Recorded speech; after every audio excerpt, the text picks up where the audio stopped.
राम राम राम सर्वेभ्यः हृत्पूर्वक नमस्काराः. Welcome to class 81 of Learn to Chant Bhagavad Gita webinar. So we have commenced Shraddhatraya Vibhaga Yogaha, that is the 17th chapter last week, and we have completed learning the first 12 verses of the 17th chapter. So today let us try and learn maybe another 8 to 10 verses depending on the time. And the target is to complete the 17th chapter next week. After that, we will, as usual, have our revision session and individual chanting. And we will be next commencing the 18th chapter, that is the last chapter of the Bhagavad Gita. And like we have been telling you that we are going to have an assessment at the end of all the 18 chapters. So the assessment is going to be in two modes. One is reading the verses, which I think all of you can do by now, and the other is memorization. So the detailed rules regarding the assessment we are still finalizing, and once that is done, we will send you an email, and we will also share the Google form where you can enter which assessment you will be taking part in, memorization or reading the verses. So more on that later, but the reason I'm mentioning now is because please start preparing and start learning to read all the verses. Those who have memorized the chapters, great, but for others, please build your skills to learn to read perfectly so that you can at least take part in the assessment of reading the verses. And those who complete the assessment successfully, we will tell you what the percentage score which is required, etc. Then you will be given also certificates based on the completion and the score you have you've managed to get in the assessment. So with that, let us begin today's class.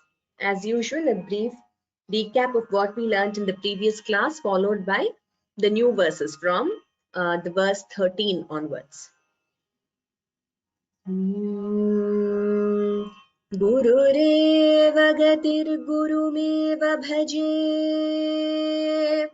Gurunaiva sahasmi namo gurave Na guroh paramam shishurasmi guroh Matirasti gurau mama pahi guroh Narayanan namaskritya naran chaiva narottamam Devim sarasvatim vyasam tato jayamudirayet Vasudeva sutam devam kamsa chanuramardanam Devaki paramanandam Krishnau vande jagadgurum Parthaya pratibodhitam bhagavata Narayanena swayam Vyasena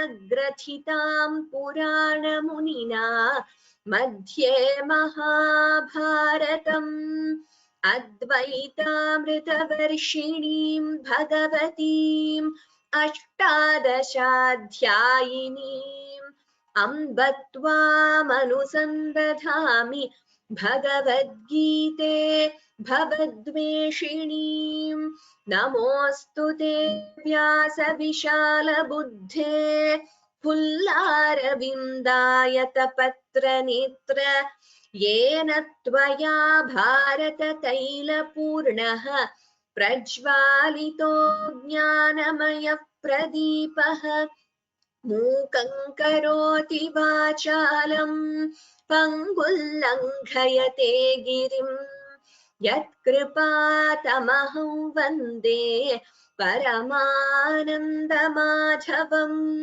Sarvopanishado gavah Dogdha gopalanandanaha Partho vatsas sudhir bhokta Dugdham Geetamritam Mahat Shantakaram Bhujagashyanam पद्मनाभं सुरेशं विश्वाधारं गगनसदृशं मेघवर्णं शुभांगं लक्ष्मीकान्तं कमलनयनं योगिभिर्ध्यानगम्यं वन्दे विष्णुं भवभयहरं सर्वलोकैकनाथम् यं ब्रह्मा वरुणेन्द्ररुद्रमरुतः स्तुन्वन्ति दिव्यैस्तवैः वेदैः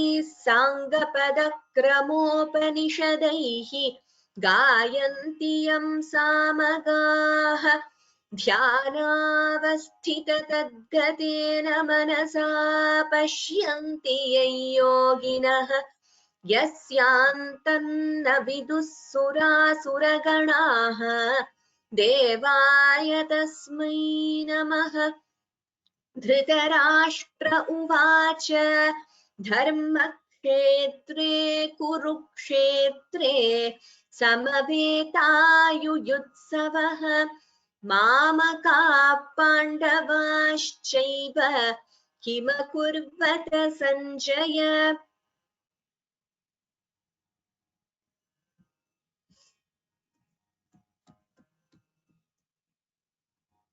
ॐ श्री परमात्मने नमः। अथ सप्तदशोऽध्यायः श्रद्धात्रयविभागयोगः। अर्जुन उवाच ये शास्त्रविधिमुत्सृज्य यजन्ते श्रद्धयान्विताः तेषां निष्ठा तु का कृष्ण सत्त्वमाहो रजस्तमः। श्रीभगवानुवाच त्रिविधा भवति श्रद्धा देहिनां सा स्वभावजा सात्विकी राजसी चैव तामसी चेति तां शृणु। सत्त्वानुरूपा सर्वस्य श्रद्धा भवति भारत। श्रद्धामयोऽयं पुरुषः यो यच्छ्रद्धः स एव सः। यजन्ते सात्विका देवान् यक्षरक्षांसि राजसाः प्रेतान् भूतगणांश्चान्ये यजन्ते तामसा जनाः। अशास्त्रविहितं घोरं तप्यन्ते ये तपो जनाः दम्भाहङ्कारसंयुक्ताः कामरागबलान्विताः कर्षयन्तः शरीरस्थं भूतग्राममचेतसः माञ्चैवान्तः शरीरस्थं तान् विद्यासुरनिश्चयान्। आहारस्त्वपि सर्वस्य त्रिविधो भवति प्रियः यज्ञस्तपस्तथा दानं तेषां भेदमिमं शृणु। आयुः सत्त्वबलारोग्यसुखप्रीतिविवर्धनाः रस्याः स्निग्धाः स्थिरा हृद्याः आहाराः सात्विकप्रियाः कट्वं ललवणात्युष्णतीक्ष्णरूक्षविदाहिनः आहारा राजसस्येष्टाः दुःखशोकामयप्रदाः यातयामं गतरसं पूतिपर्युषितं च यत् उच्छिष्टमपि चामेध्यं भोजनं तामसप्रियम्।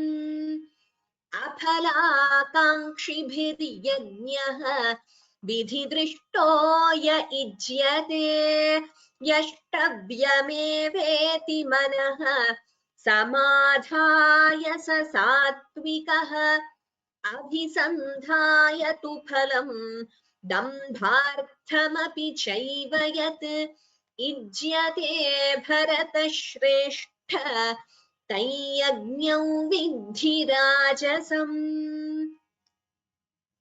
Okay, so here we begin with the 13th verse.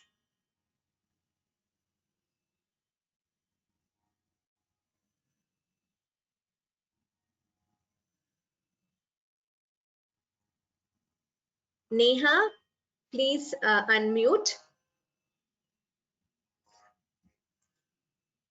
विधिहीनमसृष्टान्नम्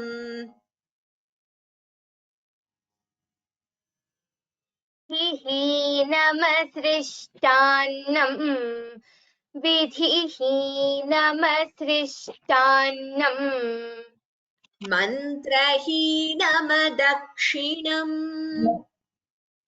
मन्त्रहीनमदक्षिणम् मन्त्रहीनमदक्षिणम् श्रद्धाविरहितं यज्ञम् श्रद्धाविरहितं यज्ञम् श्रद्धाविरहितं यज्ञम् तामसं परिचक्षते तामसं परिचक्षते तामसं परिचक्षते. Uttamam. Here please note all of you. Vidhihinam. So dha is Mahaprana. Vidhihinam asrishtannam. Mantrahinam adakshinam. Shraddha. Dha is Mahaprana. Shraddha virahitam yajnam. You could also chant it as Shraddha virahitai yajnam like we did. Tamasam parichakshate. So like I told you in the previous class, Bhagavan is describing the three types, Satvika, Rajasika and Tamasika types in Ahara, in Yajnas, etc. Next we'll also move to Danam, charity. So we will repeat this verse again. Vidhihinam asrishtannam mantrahinam adakshinam. विधिहीनमसृष्टान्नम् मन्त्रहीनमदक्षिणम् विधिहीनमसृष्टान्नम् मन्त्रहीनमदक्षिणम् श्रद्धाविरहितं यज्ञं तामसं परिचक्षते. श्रद्धाविरहितं यज्ञम् तामसं परिचक्षते श्रद्धाविरहितं यज्ञम् तामसं परिचक्षते. उत्तमं नेहा. विधिहीनमसृष्टान्नं मन्त्रहीनमदक्षिणम् श्रद्धाविरहितं यज्ञं तामसं परिचक्षते. विधिहीनमसृष्टान्नम् मन्त्रहीनमदक्षिणम् श्रद्धाविरहितं यज्ञम् तामसं परिचक्षते. Next one also.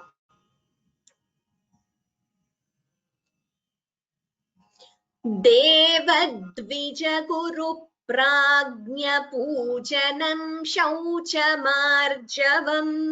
So before Neha repeats this entire line, like in many other lines which we have come across in this chapter, this entire line, both the padas together, has to be chanted without a break, without a pause, because this is one word, Devadvijaguru Prajnapujanam. So one word in the sense, like I've told you before, a combination of words together, combined according to the rules of samasa, called samasta padam. So we cannot pause after prajna. Therefore, we chant the entire line together.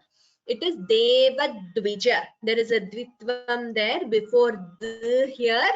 So Devadvija Guru, again Guru Pragnya, Dvitvam again here, the double sound.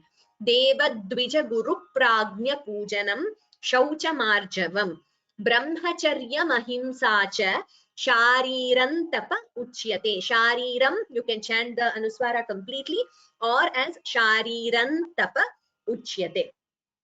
Deva Dvija Guru Pragnya Pujanam Shaucha Marjavam. देवद्विज गुरु प्राज्ञ पूजनं शौचमार्जवम् देवद्विज गुरु प्राज्ञ पूजनं शौचमार्जवम् Brahmacharya Ahimsa cha ब्रह्मचर्यमहिंसा च Is it some connectivity issue from my side? I'm not able to hear Neha. I hope you are all able to hear me. Brahmacharya Mahimsa cha ब्रह्मचर्यमहिंसा च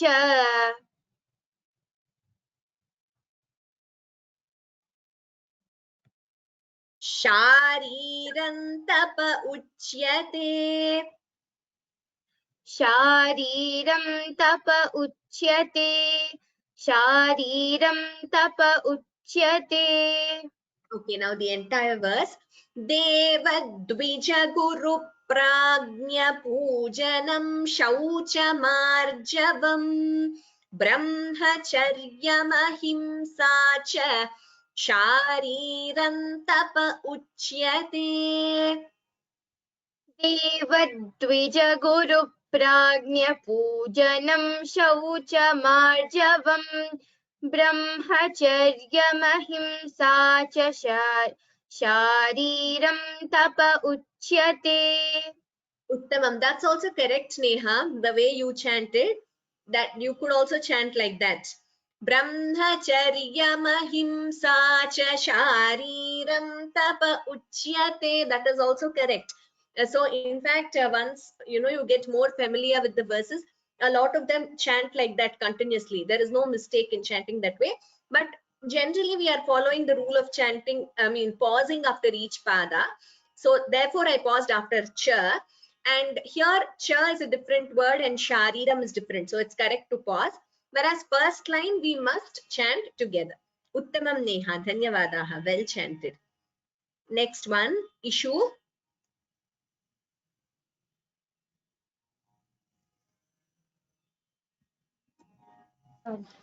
Anudvegakaram vakyam. अनुद्वेगकरं वाक्यम् अनुद्वेगकरं वाक्यम् Satyam priyahitam cha yat. सत्यं प्रियहितं च यत् सत्यं प्रियहितं च यत् Swadhyayabhyasanam chaiva. स्वाध्यायाभ्यसनं चैव स्वाध्यायाभ्यसनं चैव Vangmayam tapa uchyate. वाङ्मयं तप उच्यते वाङ्मयं तप उच्यते. Here anudvegakaram vakyam. Satyam priyahitam cha yat. So instead of priyahitam, complete anuswara, you could chant it as priyahitam cha yat. Then swadhyayabhyasanam. Note here swadhyayabhyasanam. Dha and bha amaha pranas. Bhyasanam chaiva. It is swadhyaya abhyasanam. So swadhyaya abhyasanam chaiva. Anuswara followed by cha. You could combine the sandhi and chant it as swadhyaya abhyasanam chaiva. Vangmayam tapa uchyate. Again, you could combine the sandhi and chant it as vangmayan tapa uchyate. Anudvegakaram vakyam सत्यं प्रियहितं च यत् अनुद्वेगकरो वाक्यं सत्यं प्रियहितं च यत् अनुद्वेगकरो वाक्यं सत्यं प्रियहितं च यत् स्वाध्यायाभ्यसनं चैव वाङ्मयं तप उच्यते स्वाध्यायाभ्यसनं चैव वाङ्मयं तप उच्यते स्वाध्यायाभ्यसनं चैव वाङ्मयं तप उच्यते उत्तमम् अनुद्वेगकरं वाक्यं सत्यं प्रियहितं च यत् स्वाध्यायाभ्यसनं चैव वाङ्मयं तप उच्यते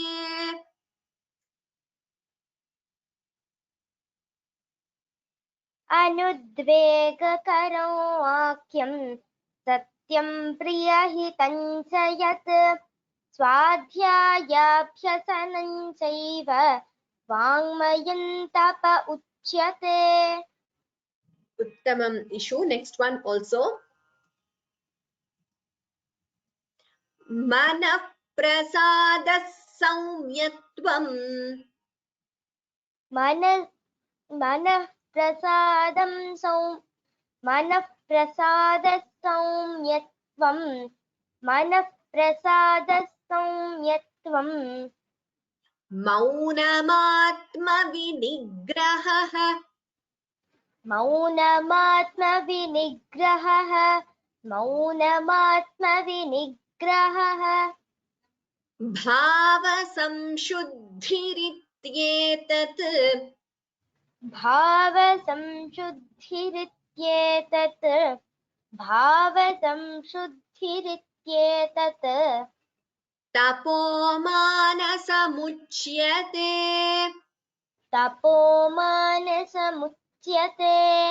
तपोमानसमुच्यते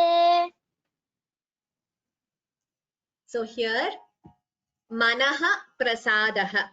So here visarga followed by pa upadhmaniya. We chant it as manah prasadah. Not manaha, not the visarga is not chanted completely, but it is chanted as manah prasadah. And here prasadah saumyatvam, visarga followed by sa. We combine the sandhi and chant it as prasada saumyatvam, visarga sakara sandhi. Maunamatma vinigraha. Bhava, bha is Mahaprana. Samshuddhirityetat, dha is Mahaprana. Tapo manasa muchyate. Manah prasada saumyatvam. Maunamatma vinigraha. मनः प्रसादः सौम्यत्वं मौनमात्मविनिग्रहः मनः प्रसादः सौम्यत्वं मौनमात्मविनिग्रहः भावसंशुद्धिरित्येतत् तपोमानसमुच्यते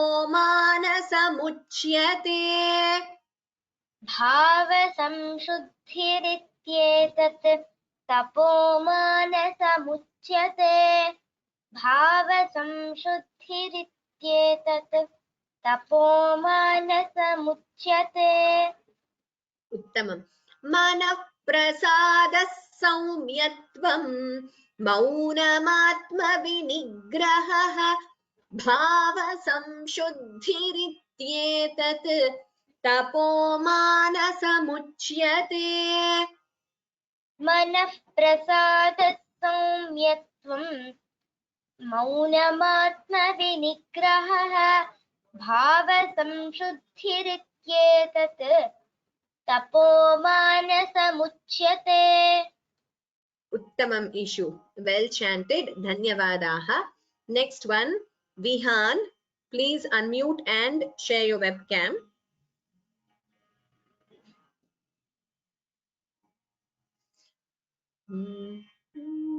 Shraddhaya paraya taptam.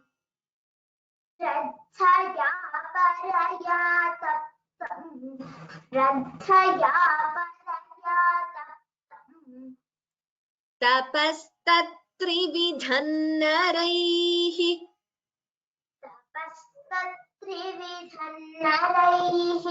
तपस्तत्त्रिविधन्नरैः अफलाकाङ्क्षिभिर्युक्तैः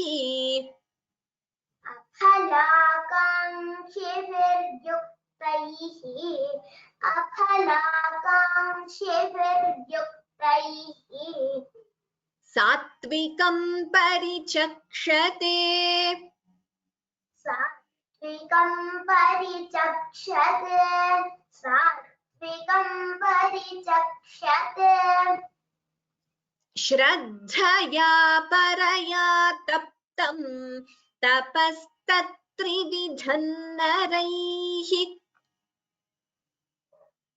श्रद्धया परया तप्तं तपस्तत्त्रिविधन्नरैः श्रद्धया परया तप्तं तपस्तत्त्रिविधन्नरैः अफलाकाङ्क्षिभिर्युक्तैः सात्विकं परिचक्षते अफलाकाङ्क्षिभिर्युक्तैः सात्विकं परिचक्षते अफलाकाङ्क्षिभिर्युक्तैः सात्विकं परिचक्षते उत्तमं बिहान. Here Shraddhaya, dha is Mahaprana, Paraya Taptam, Tapastat Trividham Naraihi. So Anuswara followed by Na. You could combine and chant it as Trividhan Naraihi. Aphala, Pha is Mahaprana here. Aphala Kankshibhir Yuktaihi. Bha is also Mahaprana.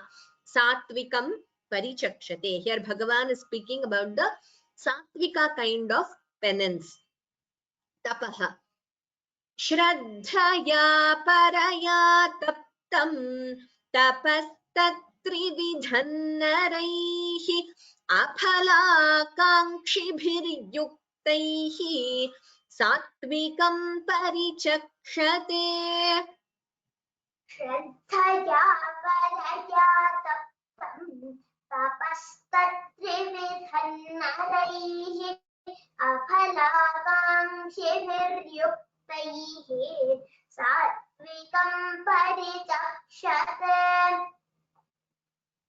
Uttamam Bihan. Chanted well. Next one also Bihan.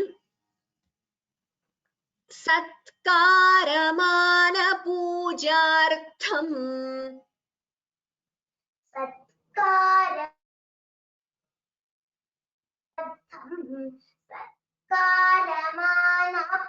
सत्कारमानपूजार्थं tapodambhena chaiva yat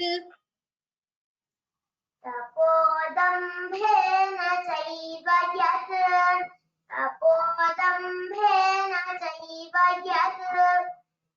kriyate tadiha proktam क्रियते तदिह प्रोक्तम्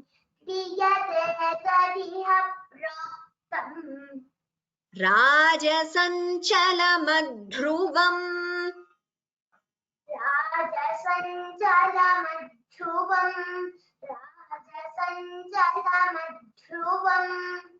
Uttamam.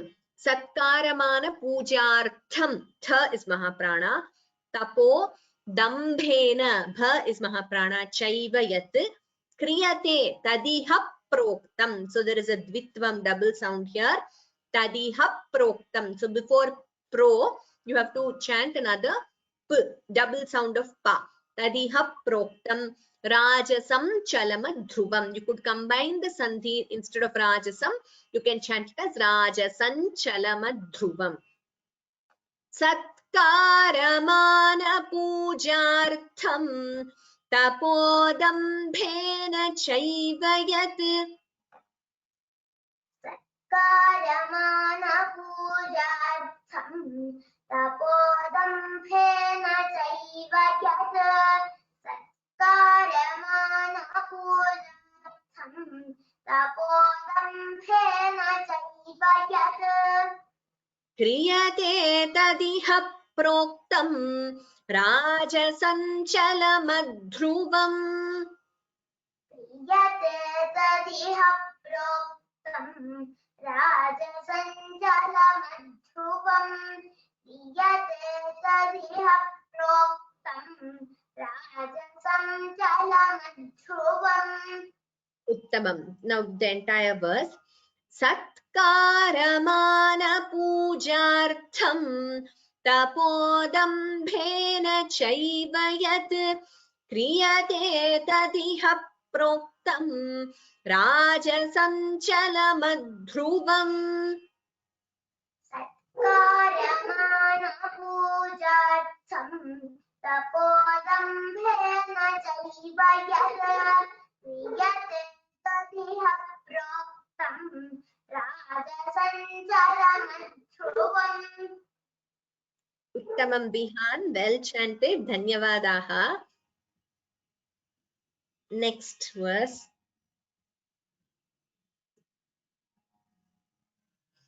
Suvarna Sudagoni Bhagini, next one, please unmute. मूढग्राहेणात्मनो यत्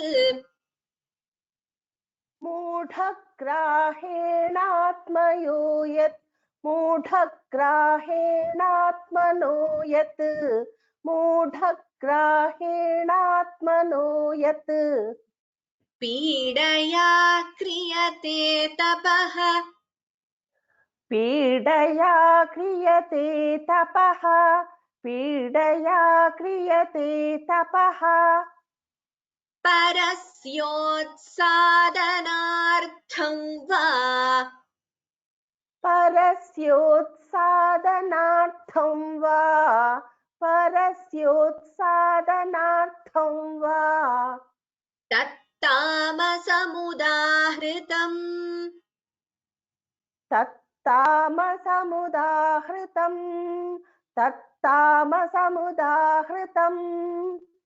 So here please note all of you, मूढग्राहेणात्मनो yat. So moodha is mahaprana dha, moodhagrahe. So after dha and gra, before gra there is a dvitvam, double sound. Moodhagrahe, second g is heard, so dvitvam. Moodhagrahenatmano yat pidaya kriyate tapaha. Parasyotsādanārtham. Tha is mahaprana. Please note this pada carefully. Parasyots, again here there is a dvitvam. Parasyot, second s is heard. Parasyotsādanārtham va. You can either chant it as Parasyotsādanārtham, complete anuswara, or Parasyotsādanārtham va. That is also correct. Tattamasa mudahritam. In this verse, Bhagavan is describing what kind of tapas, penance, is considered to be of tamasic nature. Maybe in the revision class, we will briefly go through very interesting verses. We will briefly go through the meaning. But today, let us focus on learning the perfect chanting. So instead of stopping at yat, another way of chanting is Moodhagrahenatmano yat pidaya kriyate tapaha. That is also correct. So yat you could either chant as, stop, pause there, or you can chant it as yat pidaya without pausing. Both are correct. So now we will repeat again. Moodhagrahenatmano yat pidaya kriyate tapaha. मूढग्राहेणात्मनो यत् पीडया क्रियते तपः मूढग्राहेणात्मनो यत् पीडया क्रियते तपः परस्योत्सादनार्थं वा तत्तामसमुदाहृतम् परस्योत्सादनार्थं वा तत्तामसमुदाहृतम् परस्योत्सादनार्थं वा तत्तामसमुदाहृतम्. Okay. Now the entire verse.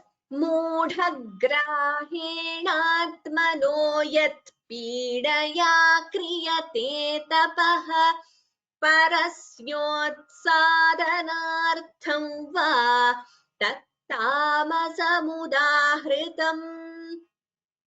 मूढग्राहेणात्मनो यत् पीडया क्रियते तपः परस्योत्सादनार्थं वा तत्तामसमुदाहृतम्. Yes, Uttamam Bhagini. Dhanyavadaha. Very well chanted. Next one.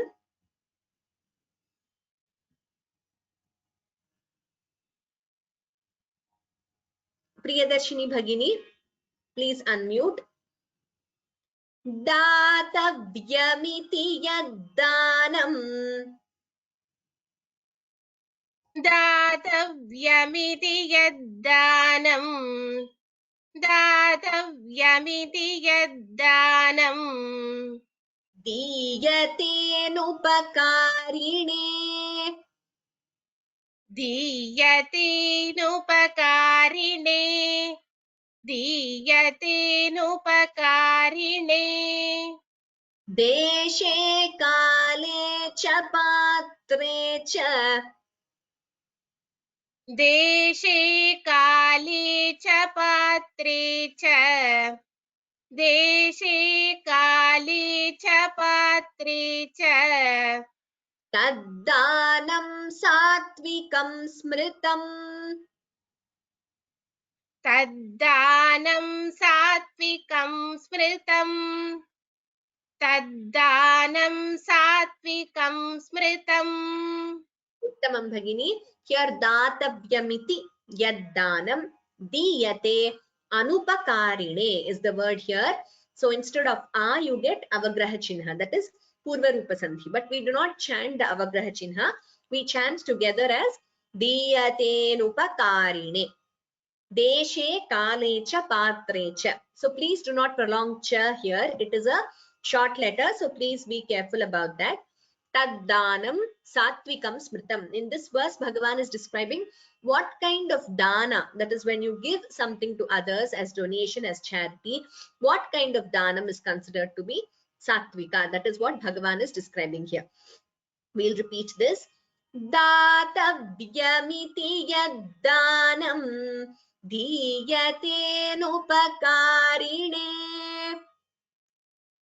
दातव्यमिति यद्दानं दीयतेनुपकारिणे दातव्यमिति यद्दानं दीयतेनुपकारिणे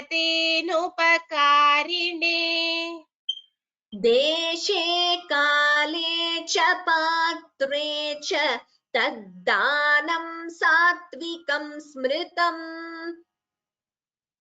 देशे काले च पात्रे च तद्दानं सात्विकं स्मृतम् देशे काले च पात्रे च तद्दानं सात्विकं स्मृतम्. Well chanted Bhagini. Just one observation here. Please make the cha here patre cha even shorter, so that it is heard as a short letter and not as a long letter. We will repeat. Datavyamiti yaddanam diyate nupakarine deshe kale cha patre cha तद्दानं सात्विकं स्मृतम्. दातव्यमिति यद्दानं दीयतेनुपकारिणे देशे काले च पात्रे च तद्दानं सात्विकं स्मृतम्. उत्तमं भगिनी. Well chanted. धन्यवादाः. Next one, Rama Shankar Bhagini. Please unmute and share your webcam if possible. Yattu yatyupakaraartham. यत्युप्रत्युपकारार्थं Once again, it is not yatyu, it is yattu. Yat tu pratyupakarartham, and there is a dvitvam here, yattu pratyupa. So p is heard twice, but it is not yatyu. You chanted extra ya. Yattu pratyupakarartham.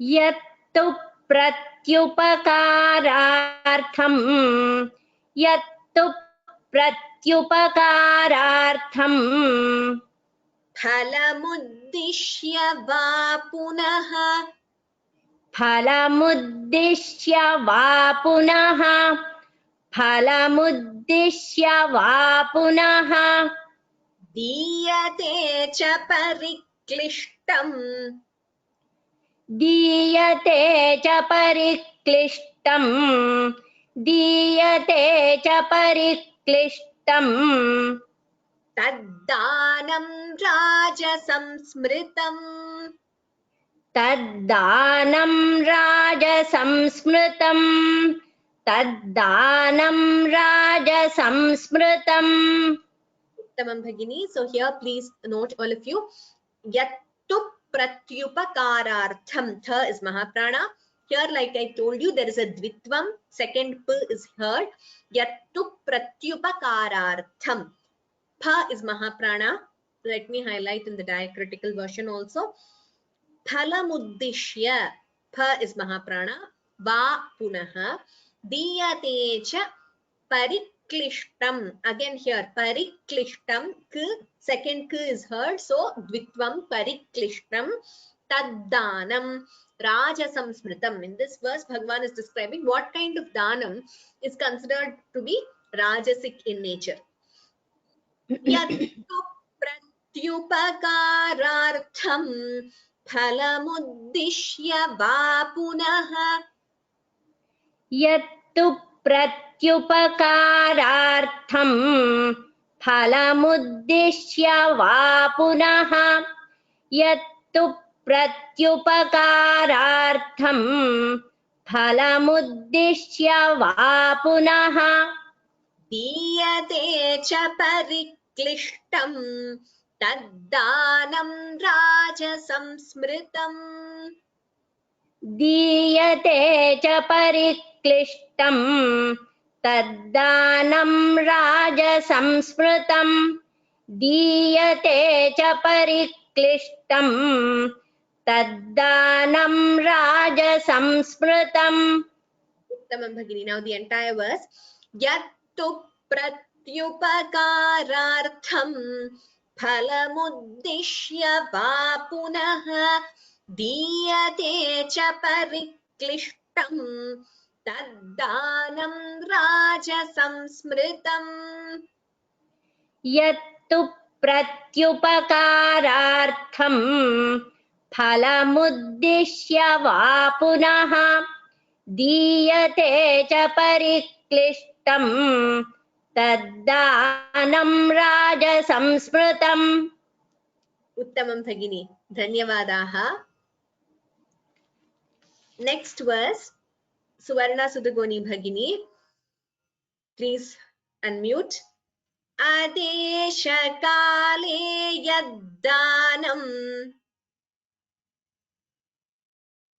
आदेशकाले यद्दानम् आदेशकाले यद्दानम् apatrebhyascha diyate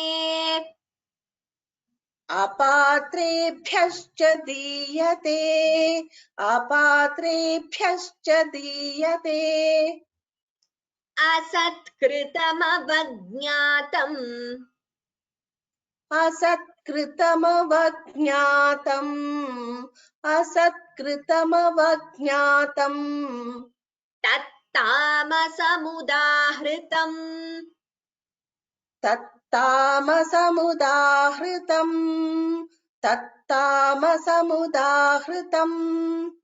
So here bha is mahaprana, adeshakale yaddanam apatrebhyascha diyate. Bha is Mahaprana here.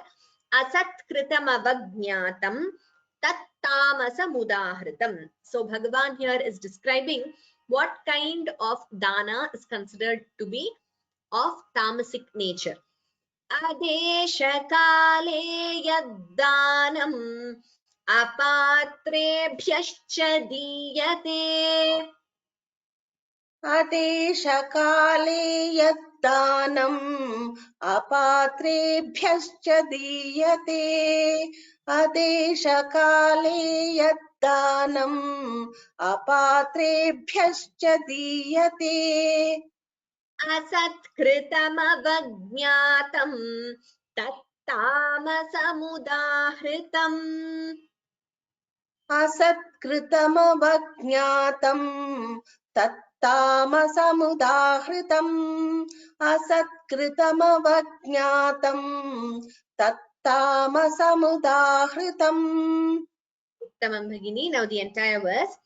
Adeshakale yaddanam apatrebhyascha diyate asatkrtamavagnatam tattamasamudahritam.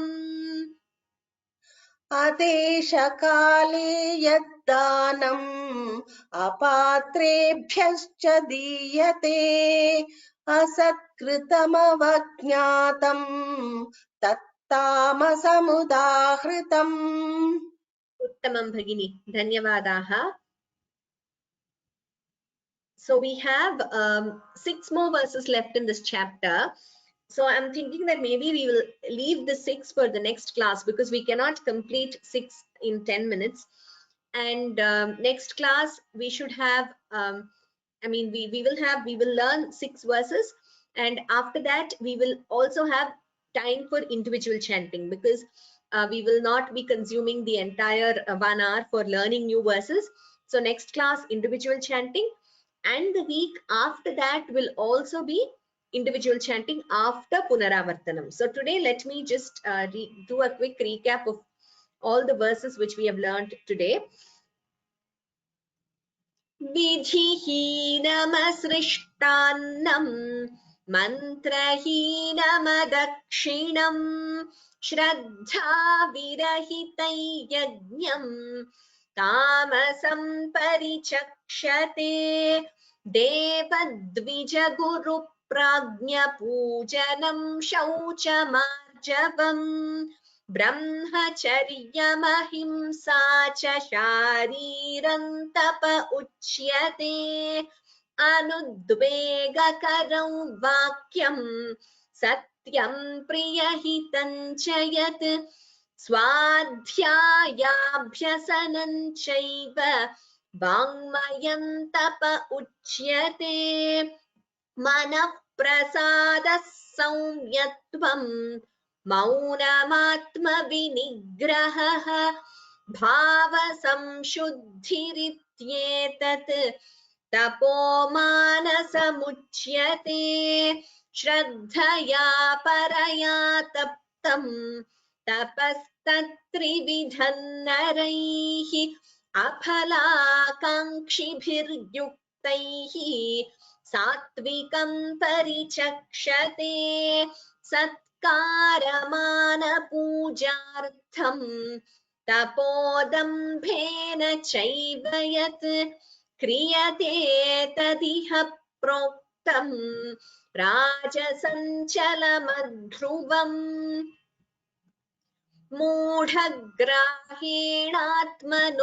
यत् पीडया क्रियते तपः परस्योत्सादनार्थं वा तत्तामसमुदाहृतम् दातव्यमिति यद्दानं दीयतेनुपकारिणे देशे काले च पात्रे च तद्दानं सात्विकं स्मृतम् यत्तु प्रत्युपकारार्थं फलमुद्दिश्य वा पुनः दीयते च परिक्लिष्ट Kriklishtam Taddanam Raja Samsmritam Adeshakale Yaddanam Apatrebhyascha Diyate Asatkritam Avajñatam Tattamasamudahritam. So we have learned these verses till the 22nd verse today. Before I move to the questions, there have been a few comments about the chanting of our young children here, Ishu, Neha and Vihar. So some of them have sent their words of appreciation for these young children who have chanted very well. So Lakshmi Raghavan Bhagini says, best wishes to all the young panelists. They are a big source of inspiration. That is very true. But you know, one thing about our classes, we have this line in Sanskritam which says, Nahi vayaha tejaso hetuhu, which means age is not the criterion to determine brilliance. So that is true in our class, because right from very young attendees and panelists to very senior attendees and panelists, we have a whole range of them, and all of them are learning so well and benefiting. And also I appreciate all our elderly panelists, also our senior panelists, because despite their other responsibilities, etc., they make time and they have been coming regularly to the classes. So of course, great that our young children with their school and other activities are also learning the Gita so well. And also by seeing them, all of us can be inspired, like one of you said, to learn the Gita.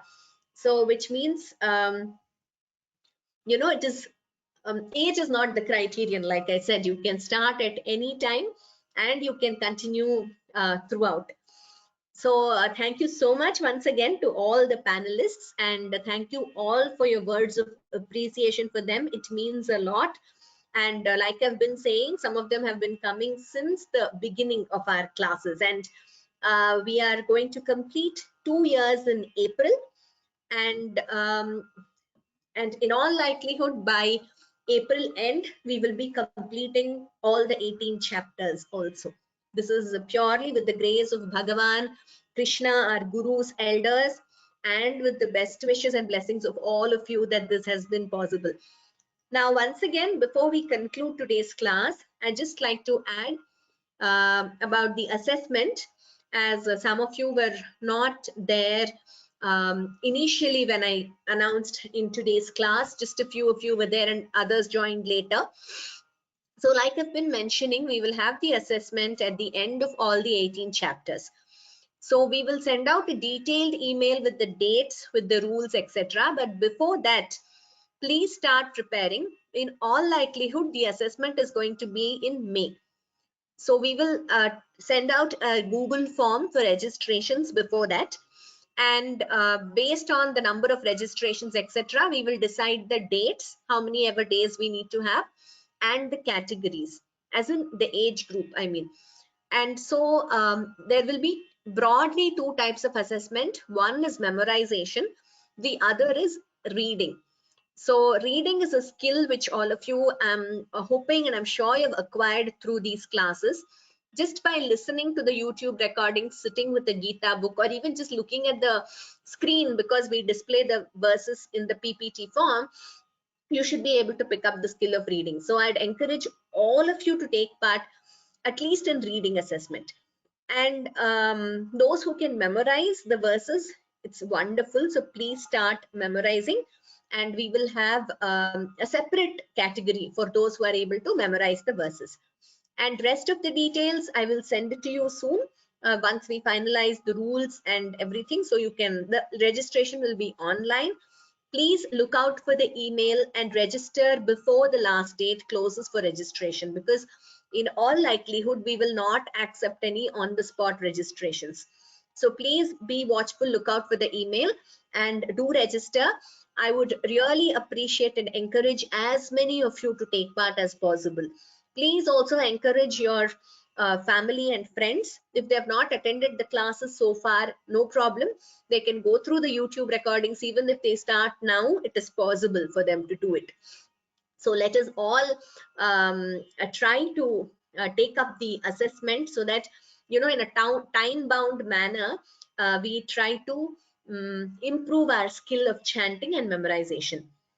Saurabh Mahodaya, whether you can memorize selected chapters? Yes, for memorization, we are thinking of giving certain chapter categories. But I will, like I said, we will send you the email in detail, what categories of chapters. Maybe we club 1 or 2 chapters or 3 chapters together, something like that. And then you will be able to memorize. Shailaja Bhagini, yes, your husband and yourself can take part in the assessment, and anyone can take part also. Only requirement is they should have registered for the course where in Sanskrit from Home. When they have registered is not a criterion. They can register anytime, but it is only for those who have registered for this course. They have not attended these classes, it's okay. No need to attend live classes. They can go through on YouTube also, and they can the audio recordings are also available on our course page. That is also fine.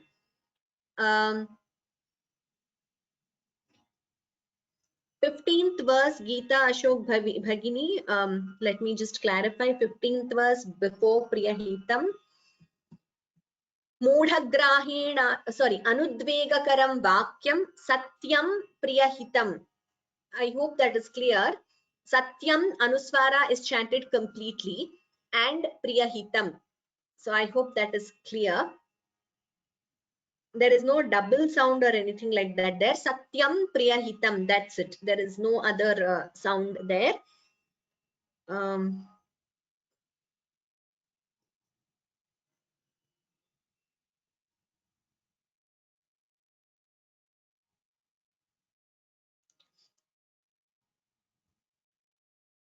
Vishnu Sahasranama assessment. Okay, I am not sure about when the results are going to be declared, Nandana Bhagini. I will find out, as I am not sure about that. Can I only select 10 to 18 chapters for reading assessment? Like I was saying, we have not really finalized the rules. These are the broad rules which I told you. And definitely for memorization, you will have a choice of selecting chapters. But for reading, I'm not sure that choice will be available. In case we decide otherwise, all this is subject, whatever I'm saying is subject to finally deciding on the rules, and only then we will send out an email. So those who have learned reading, what we believe is reading is a skill you would have acquired by joining classes whenever. Sundar Rajan Mahodaya says you started from middle of chapter 13. Yes, you are entitled absolutely for the assessment. Like I said, even if they join just before I conclude 18th chapter, but they are able to listen to the YouTube recordings and learn, they will also be entitled to the assessment.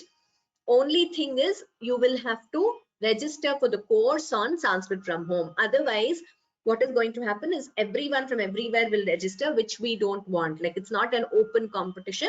It is for only registrants of this course in Sanskrit from Home. So whichever chapter you have attended from, even if you have attended from 18th chapter, someone attends from 18th chapter, that's fine. He or she can register. And reading, what we believe, like I was saying, is a skill. So once you acquire that skill, even if 2 or 3 chapters you do religiously with the recordings, and as I explained the rules of sandhi, splitting, etc., Mahaprana, Alpaprana, and if you go through the first and the 50th class where I have dealt with the rules of pronunciation, you will be able to read any verse, not only the Bhagavad Gita, any verse of Sanskritam anywhere you would be able to read once you acquire that skill. Maybe, yes, certain exceptions, rare sandhis, etc. in each verse you will have to learn, but otherwise, more or less, the skill is yours. So a lot of our feedback also which we have received tells us that by attending these classes, they have been able to read other Sanskritam verses also very clearly without mistakes, which means from whichever chapter you have attended, you will be able to read any other verse in any other chapter. You always have the YouTube recordings to aid you. Start working on it from now on and go through each chapter with the recording. See, it's just February. You have almost 3 months, or 2 months, say 2.5 months, which is more than enough for you to get yourself perfect in reading at least. So I hope all of you will take part in assessment and also encourage others. We will conclude with the last verse of the last chapter and Shanti Mantraha. Yatra Yogeshwarah Krishnah Yatra Partho Dhanurdharah Tatra Shrir Vijayo Bhutihi Dhruvani Tirmatirmama. Om Sarve Bhavantu Sukhinah Sarve Santu Niramayah Sarve Bhadrani Pashyantu Ma Kaschid Dukkha Bhag Bhavet. Om Shanti Shanti Shanti. Sarvebhyah Kritpurvaka Namaskaraha. So we will meet next Saturday at the same time. All other rules regarding the assessment, a lot of questions are there. All those will be shared with you in details. You'll also have time to ask us doubts before we have the final competition or the assessment. Dhanyavadaha. Punarmilamaha. We will meet next Saturday at the same time. Dhanyavadaha.